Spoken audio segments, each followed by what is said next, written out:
This is a Battle Royale, right? And so is this? And so is even this?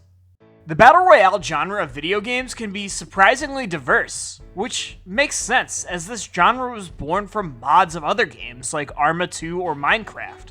This genre was built on taking stuff other people already made and twisting the formula to make something different. As with any game genre, there's room for boundless creativity. Video games as an art form are more than just first-person shooters or 2D platforming games.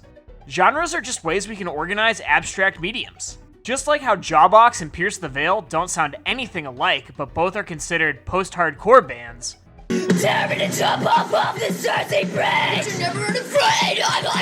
games like Super Mario Galaxy and Ratchet & Clank Rift Apart play very differently, but are both under the broad lens of platformers. The beauty of video games, and art in general, is how common threads can lead to such vastly unique experiences.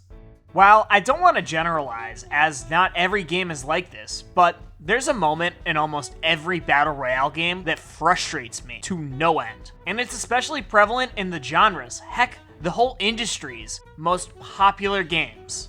It's this.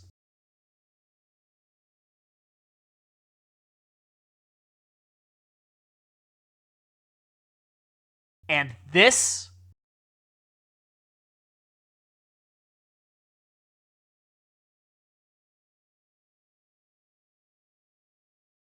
And this.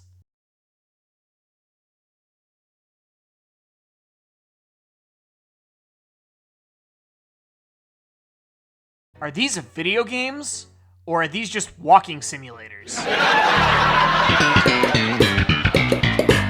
Games like Fortnite or Warzone have stretches of intense, high-octane gameplay. Moments where you are gripping your controller so tight that you might accidentally give it stick drift. Moments that make you yell at the top of your lungs so loud that your neighbors are going to be pissed. But Battle Royale games have a fun problem. You spend way too much time doing things that aren't fun. Walking around a massive map alone is not fun. Trust me, I'm not coming at this from a place of hate, but it's something the genre as a whole could do a lot better.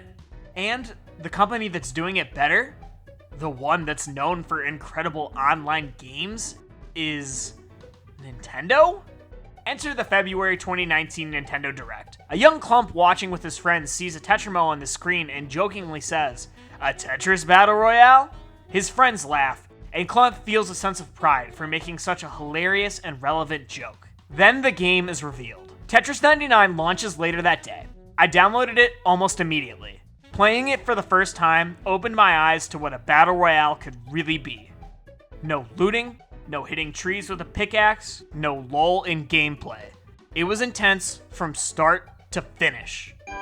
But the Grinch's small heart grew 3 sizes that day.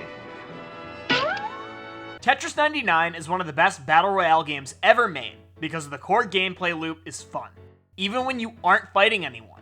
In most Battle Royale games, the fun is getting into confrontations with other players. The problem is, games like Call of Duty aren't fun unless you are fighting with other players. And the way Warzone games typically go, you aren't spending most of your time fighting other players. Hell, the Gulag, after you die, is probably the most fun part of Warzone, because in it, you are directly confronting another player. The stakes and tension are appropriately high. That can't be said for most of the game.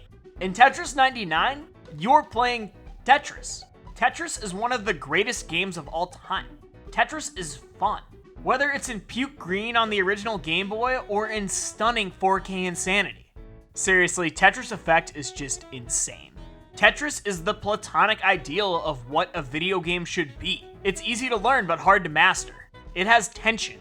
It tests you with its difficulty, but it never feels unfair.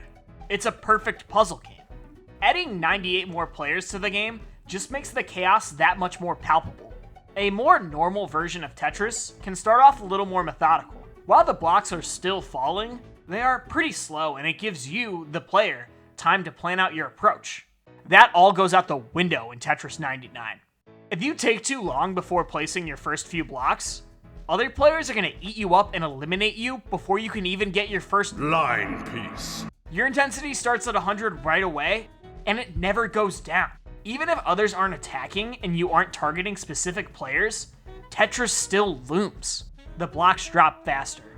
Your margin for error gets slimmer.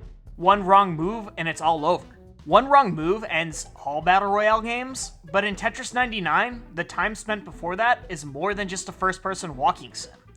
It's Tetris. It's the best puzzle game ever. How can you not have fun playing this? There's a reason people are still making new Tetris games almost 4 decades after it first came out. One of the most creative games in the Battle Royale genre, Tetris 99 unexpectedly gives players the best parts of a Royale without any of its shortcomings. If you want to feel the heat of a Battle Royale game, but not spend half of it hiding in a small room, fire up your Switch and start playing Tetris 99. Nintendo, if you take this game offline like Super Mario 35, I will.